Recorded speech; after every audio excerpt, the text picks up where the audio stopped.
राजधानी कोण कोण एवं राज्यर विभिन्न अंचल गोटे गीत को नहीं एबे जोर चर्चा से गीतटी होउची छी छी छी रे ननी छी। किछि खबर को आमे खबर रे नवा कथा कि नाही बारंबार चिंता करुथवा बेले किछि घटना मते खबर को टीवी परदा को आनिबा पई बाध्य करि देइथिला। 2025 मसिया जनवरी मासरे 24 वर्ष तलर गोटे गीत कौन पाई ट्रेंड पलटिब। 24 वर्ष तलर गोटे गीत लोक मानक मन को कौन पाई छुईब एवं 24 वर्ष तलर एई चरित्र लोक मानक मनरे काहीकि जागा करिब ताकू नै मो मनरे अनेक गुडिये प्रश्न थिला। घटना को बुझु बुझु अनेक गुडिये कथा जणा पड़ी गला।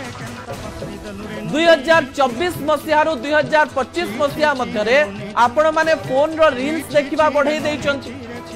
एवं 60% रु अधिक युववर्ग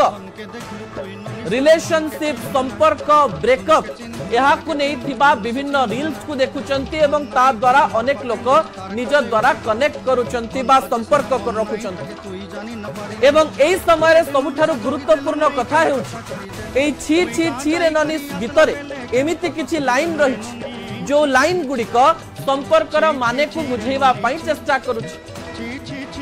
दामनजोड़ीर जड़े सिंगर जे कि पेशारे वकील सत्य अधिकारी ए गीतटी को 24 वर्ष तले गाइथिले किंतु से गीतटी 7 वर्ष पूर्व एक घरोई चैनल रे प्रसारित करा जाइथिला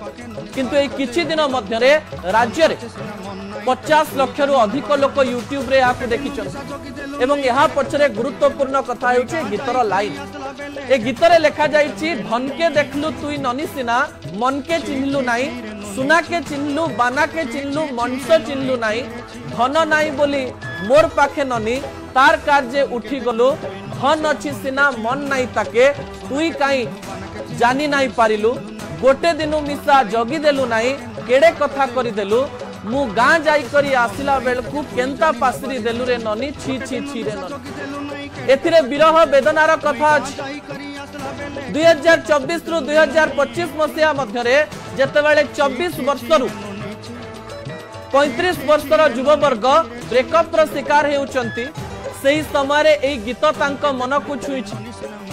2023 मसिया नवेम्बर मासरे गूगल तरफ करा जाइथिबा सर्च कहूची जे नुआ वर्गर लोक माने पुराना जिनिस को देखिबा पई भलो पाउचन एई ट्यून टी